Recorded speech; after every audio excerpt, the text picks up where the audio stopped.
আমি জানি না তুমি কোথায়, কিংবা কখনো আমাদের দেখা হবে কিনা। এমনকি জানি না তুমি দেখতে কেমন, কেমন তোমার অবয়ব।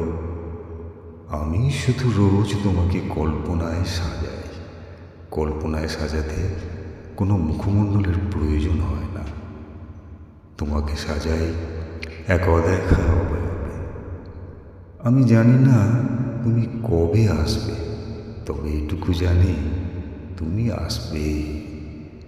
তোমার অপেক্ষায় রোজ নিজেকে প্রস্তুত করি, শুধু তুমি আসবে বলে। বিচ্ছেদ কি প্রেমের অধিকার?